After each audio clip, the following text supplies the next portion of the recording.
MP 2.0. It's a few years old, but it's a really good gun. We modified it a little bit. Obviously, we put the flashlight on there. Super important for self-defense, especially in a home gun. So it was like my first thing I got. Modified the trigger so it's a little more of a flat front, which just makes it easier to get to for me. I like the way it feels. We actually modified the internal mechanism to change the weight on the spring so that it's not quite as heavy of a trigger pull. Other than that, it's not too souped up. It's just a nice gun by itself. Family, we've got the basic B sights on here right now, just basic little white dots. Not too great. Family got me the really nice, I believe, fiber optics night sights. So I have the little glow in the dark feature. Make it a little easier to see if I have to bang in the middle of the night, although I have a flashlight. So either way I have it. And then we have this guy. He's the newest addition to the family. G-Force Arms. It's actually made by a manufacturer called Radical Arms out there in Turkey. So I guess these guys are kind of the cool new kid on the block when it comes to weapon manufacturing. It's a semi-automatic bullpup shape, 19 inches, semi-automatic shotgun, so 12 gauge. Magazine they come with is like 5 magazines plus 1 in the chamber, obviously, but you can get these in I believe a 10. 5 rounds? Yeah, these are 5 rounds, but you can get a 10 round magazine, which I plan to do. These things are they perform surprisingly well. I wasn't so sure because of the price point, but just because it's an off-brand doesn't mean it's bad manufacture. This thing ran smooth. The trigger pull is fantastic. I got a little extra here. I got the foregrip, which is actually a flashlight, a laser light attachment. I don't know if you can point it towards the wall and you can kind of see how powerful that laser is. Strobe. And then the light is adjustable. But it is a really, really great shotgun. And for $500 at a gun show, this was a nice purchase. I'm pretty pleased with it. Using the 2 3/4 tactical buckshot rounds. First time I've ever shot it. Let's see how it goes. We know about it.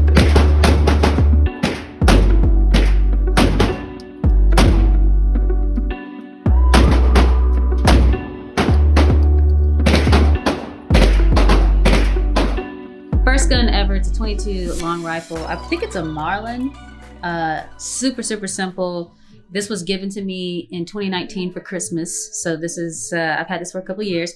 I've shot it only a few times, not a lot, because a lot of places don't let you shoot rifles. And then I've got this cute little scope on it. It's rather old, but it's really nice, I think. I think it's really cool. So this is the 22 Marlin. This case was given to me. It's a Plano case. Made in the US of A, guys.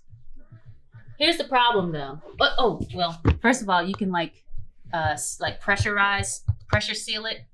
I don't know the correct lingo for that, but you can take it on a plane and it won't destroy anything. You can actually lock it. There's a keyhole here, keyhole here.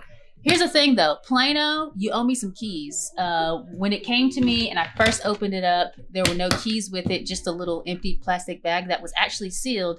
So something got missed in manufacturing and it's making the US of A look bad. So please send me another set of keys. I've emailed you and I've messaged you on Instagram and I have heard nothing. This is Bruce SIG P365 XL. And I've got a TLR 6 on it. It's got a laser, a red laser, which you can show over there if you want. And it's not as powerful as Scott's, but it also has a flashlight, so that's nice. And I haven't modified anything else. It actually comes with night sights, which is awesome. I do have 2 of these magazines. They're 12. And then plus 1. And then I have 2 15-round magazines, so it adds a little bit of extra weight, but I didn't bring those. Also, me and Scott are really in love with these G9 rounds. It's 80 grain, right, babe? Yeah, they actually don't have a whole lot of pop to them, but in ballistics tests, they perform extremely well. So you actually have a little bit less pop on the gun, which makes it easier to control, especially if you're popping off multiple rounds. Mm-hmm. And the design on these is like a propeller, basically. So it just digs into flesh and just shoots it out to the side. So they have a really nasty effect on the human body if you have to use a defensive round. These things are actually very affordable. Yes. They're kind of an unknown company, but they perform really well in tests. You can look it up on YouTube. You don't have to take my word for it. But we strongly recommend these until something bad happens otherwise. They're very, very nice. And shooting it feels good, too. It's not a whole lot of kick and like 120 24 grain or 115 or whatever. Or So even a 200 if you're getting crazy, right? yeah, so it's really nice. So this is my EDC everyday carry, and I actually just got this bag for Christmas. This range bag. It's very nice, and it actually has matching range glasses to match, which I'm excited to use. Now here's my belle of the ball. This is my third and final. This is the AK. It's a M70 762 by 39. I got a few modifications. Let's start at the tip and move to the butt. Don't know what this is, but it's obviously a muzzle brake. I got it at a gun range. I don't know the brand or anything like that. But I will tell you, it's cool because it looks BA, and I guess you can break glass with it if you need to. But it does make gas come in your face, and we found that out a couple of days ago. Like literally, my right eye started burning, and I had to stop shooting because I was going like this, and it like you can legitimately see the smoke.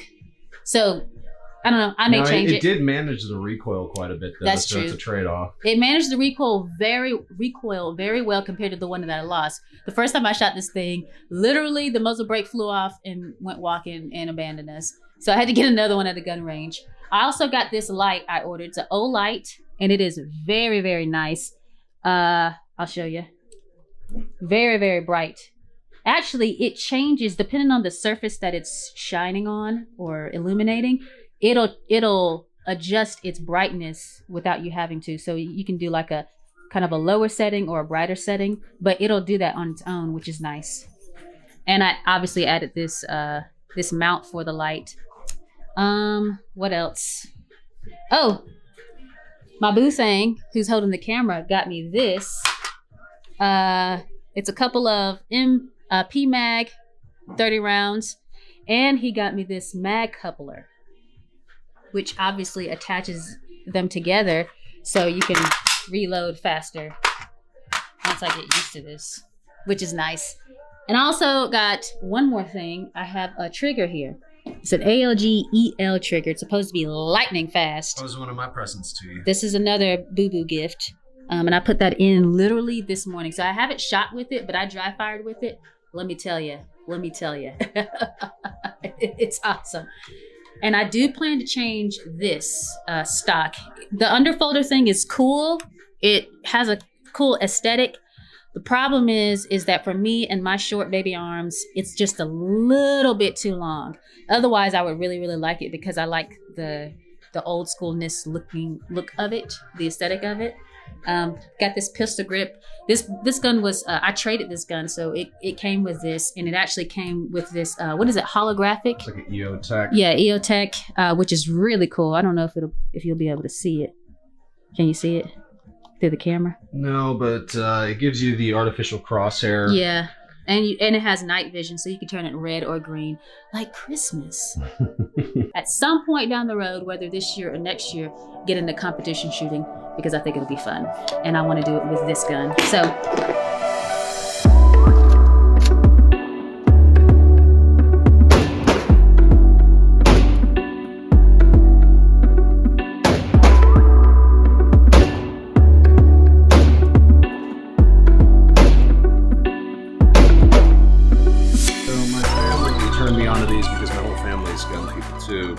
And they all have these really cool looking belts, and I've been trying to dress up a little bit more adult and not just kind of wear hand-me-downs. So I said, where do you guys get these belts? Well, this company called Core with a K, they make really nice gun belts in a lot of varieties. This is kind of your patent leather style for like, formal suits and that sort of thing.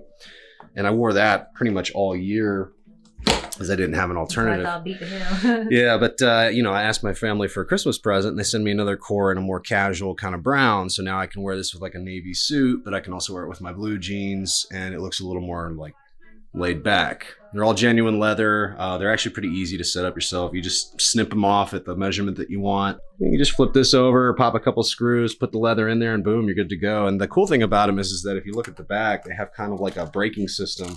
So as you put it in, you can hear. So it kind of holds on nice and tight. They're stiff enough that they can handle, most holsters, pretty much all holsters.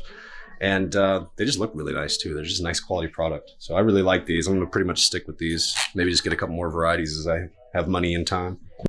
So I'm not really a big knife nerd. I guess I've kind of become one recently. I've never really been a guy to keep a lot of blades, except for, you know, obviously the HEMA stuff, but that's because I actually trained and did full contact sparring with those. But like, as far as like the little guys, I've always had knives for like opening boxes and stuff like that. But as I actually learned how to use them properly, I was thinking, man, these are pretty functional to carry and they're mostly legal in most places.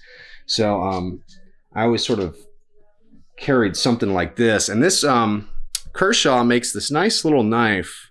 I believe it's called the Blur. And I chose it at a gun show years ago for like $35.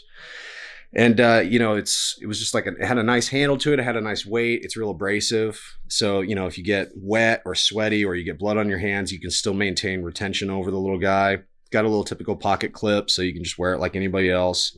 But the nice thing about it is the action. I don't know if you can step back a second, but just flicking this guy gently and it springs into action. I mean, this guy almost felt like it had some kind of spring load to it, but it doesn't. It's just the tension and everything is just right. So just a minor flick and it engages. These things stay really sharp. They make these really well. And I was in love with this knife and I had one. Some girl I dated took it and never gave it back. I'm still angry about that. And then I replaced it and then I lost that one. And I was very sad because I really wanted this back because it was just a good functional knife to have with me all the time. And I told this to Z a couple of times months ago and she remembered, so she got me an even nicer version of it. So thank you, baby. I won't talk as long about this one. So like I said, my martial arts is kind of like my starting point. So I'm really good with throwing punches and that sort of thing and grappling.